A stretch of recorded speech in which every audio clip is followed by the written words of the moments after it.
मोर अगणित श्रोताबंधु भाई भौणी मान चरण कमल ये अकिंचन रविनारायण कोटि कोटि विनम्र प्रणाम। हे मोर गुणीज्ञानी पंडित मंडली,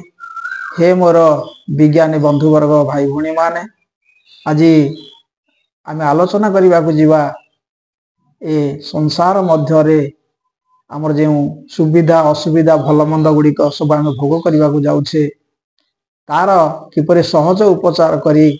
तार किपरि प्रतिकार विधान करी आमर जीवन को किपरि आम सरस सुंदर करवा से संबंध आज टी आलोचना करने को जीवा। तेबे हे मोर पंडित मंडली, आम्भे सेपरि किछि देवगुरु बृहस्पति नुह किंबा ज्ञान रे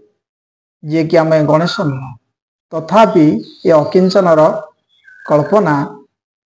आमर ये चलती संसार मध्य आम मानकर जेते सबू भल मंद सुविधा असुविधा देखा जाउछि, मु चिंता करुछि तार प्रतिकार विधान करी किपरि लोक मानकर समस्तंकर किपरि भाई भौणी मानकर उपकार साधित हेबो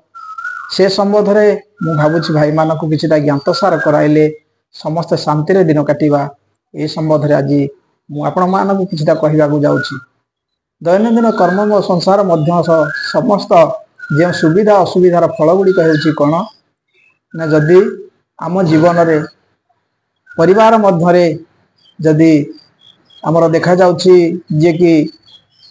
गृह वास्तु दोष गृह दोष एपरिक कौन सी अभाव असुविधा वशत आम सबू रोग शज्या पड़ुछे बा दुख निर्यातना सहवाक जाऊे, एपरिक आमर बंध्या दोष ठार दूरीकरण ठारू वास्तु दोष दूरीकरण पर्यंत आमर पिला मानकर विवाह विलंब जो विवाह विलंब सब देखा जाउछि तार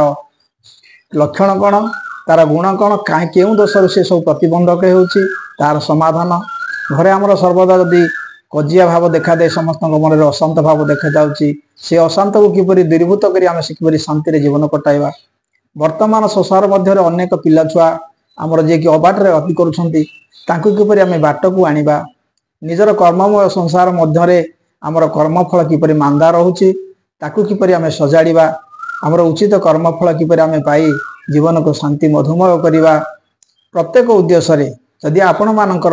जातकर कोनोसी दोष हेतु आम आज भोगाभोग करुचे कौन असुविधा अभाव अनाटन सबु किछि जानिबा पई जदि आपण मानकर चिंताधारा आज मु चिंता करुछि सकल भाई भौणी मानकर ए असुविधा को दूर करिबा निमित्त घर रे प्रत्येक असुविधा को दूरीभूत करिबा निमित्त ए अकिंचनर जेतिकी ज्ञान जेतिकी जणा अछि चिंता करुछि जे आपण मानकर से सब असुविधा गुडी को मु सहज रे प्रति मुहूर्त रे मध्य आपण मानकर उत्तर को देई जे कि शांति रे आपण मानकू किपरि सुविधा रे दिन काटिबे एई उद्देश्य रे आज बड़ चिंताधारा नैछि। तेणु हे मोर अज्ञानी हे मोर ज्ञानी गुणी पंडित मंडली, जदि आपण मानक जीवनर कर्ममय संसार मध्य एही परि असुविधा गुडी सब किछि देखा जाउथाय जे कौन से प्रत्येक असुविधा संबंध रे जदि किछि देखा जाउथाय तेबे आपण जदि बेढ़ापाल रविनारायण मल्लिक मोबाइल नंबर है 9938482080 यही ठिकाना आप जोगाजोग करती मु सत चेष्टा करी आपण मानकर असुविधा गुड़िकर उत्तर देवाई प्रस्तुत अच्छी। आपण निर्विघ्न निर्द्वंद्व जेकोसी मुहूर्त जे कौन समय जदि आपण मो सहित जोगाजोग करती तेबे आपण मानकू मु आपणकर व्हाट्सएप रे किंबा आपण को डायरेक्ट से सब सुविधा असुविधार सबकि समाधान उपचार बाट आपन कहीदेवी। तेबे जदि आपण मानकर विश्वास थाए आपणकर किसी जानिबार थाए तेबे ए अकिंचन को जदि साहाय्य लोड़ती तेबे निश्चित भाव में दिनर प्रत्येक मुहूर्त जे कौन से समय आपण जदि मते साहाय्य लोड़ी फोन करती ताहले मु निश्चित भाव में यार समाधान बाट आपन को सुसाई देवी। तेबे आपण मानकर जदि किसी काम